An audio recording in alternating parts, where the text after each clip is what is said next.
Magandang gabi mga idol, mga ka-Daniel, mga boss. Meron naman pala tayong natapos na dalawang single burner. Bali, pinapa-init natin para mawala na yung kanyang orange. Yan, kung nakikita nyo, mayroon pang orange. So, bali, yung burner pala na yan, yung ano natin, parang LPG yung apoy. Sa gilid lang ano yung apoy niya, yung lalabasan ng hangin. Sa gilid lang, wala yan sa gitna pala. Ayan, oh. Siguro kung mawawala yan mamaya ng ano na yan, kulay orange na apoy na yan. Kasi may ano pa yan sa ilalim, may mga tissue pa eh. Pag yan ay inalokay natin, mawawala na yan. At napakalakas pala niyan mga ka-Daniel na burner na yan. Talagang hindi yan pwede sa sinaing.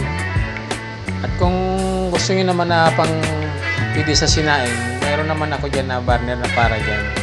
Kasi isang set lang naman yung burner natin, yung size. 3D din, pare-pareho.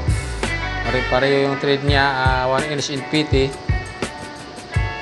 Kaya pwede natin pagpapalit-palitin yan. Depende sa gusto nyo. Kung gusto nyo order ng dalawang burner, mayroon naman tayo. Yung isang diretso lang, yun, medyo malakas din, pero kaya ng kanin doon, magluto. Hindi tulad nito, talagang yung mahina nito, malakas pa rin kasi marami ang butas. Dinisign ko lang naman to kasi yung ibang nag-order hindi daw makapakulo yung diretsyo na ano na yon na burner. Kaya sabi ko, sige, gagawa tayo ng bagong design na burner. Kaya ito na nga, tinisting ko, talagang halos 3 minutes lang kumulo na yung mahigit 2 litrong tubig. 2 to 3 minutes kulo agad. Pero yung diretsyo lang talaga ang burner, kahit maapoy talaga yun, nasubukan ko na talaga yun, matagal talaga kumulo. Sa mga pamprito-prito, gulay, pwede yun.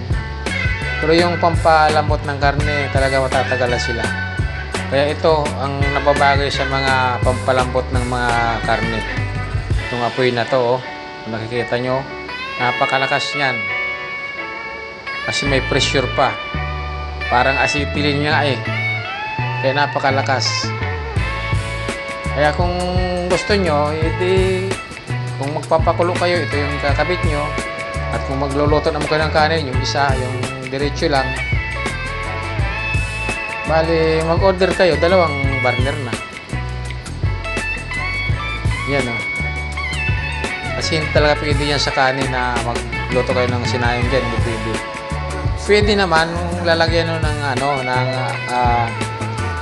kahit lata o yero, lalagyan nyo sa ilalim. Yun, talagang sigurado makakapag luto kayo ng sinaing dyan na hindi masusunog.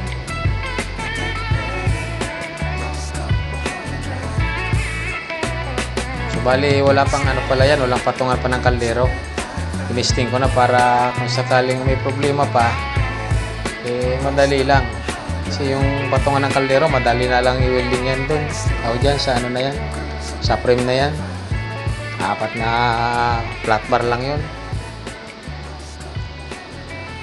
Kompleto na pala yan, mayroon ng dalawayan yan ng langis. Yung patungan na lang ang wala. At mayroon na rin tangke, kaya lang hindi ko muna linagay. Yan ko na lang muna pinubuhos yung oil sa chamber niya, kaya yan, kumakalat yung langis kasi mainit eh.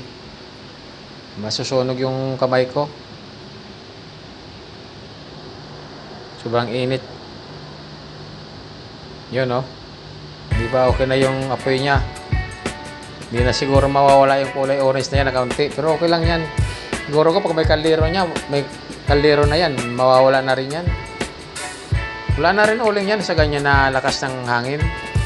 Walang uling yan.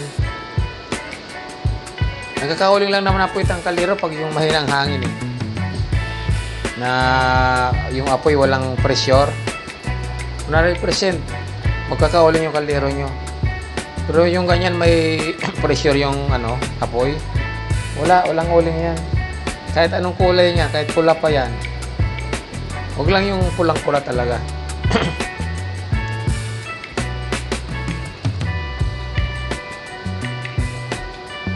So ayan, yung mga gusto umorder ng pampalambutan ng mga karne, yan, mag-message lang kayo sa akin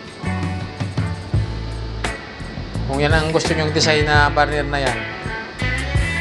Pero sinasabi ko sa inyo, pag sa pagluluto ng kanin, ng bigas, sinaing, ganon, hindi pipili yan. O-order kayo ulit ng yung isang design ko na diretso lang, hindi ganyan na medyo kaunti yung butas nun.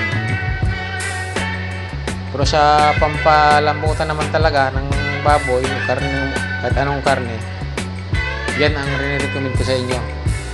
Hindi kayo magsisisi dyan pag yan nabili nyo. Napakabilis yan, palambot. At mabilis din maubos yung langis nyo. Kasi medyo makonsumo na talaga sa langis yan. Maraming butas. Pero sulit naman kayo. Kaysa doon kayo sa mabagal, magpalambot, ganun din, makakarami din kayo ng langis kasi matagal. Halos parehas lang. So yan, paubos na yung ating langis. At patapos na rin ang ating video. Maraming salamat sa nanood. At yung hindi pa nakapag-subscribe, paki-subscribe na rin. At paki-share na rin sa video na to. Salamat mga idol, mga kadanyel, mga kakalan. Shout out sa inyo. Maraming salamat. At God bless. So hanggang dito na lang ang video na to. Thank you very much sa mga nanonood ng aking mga video.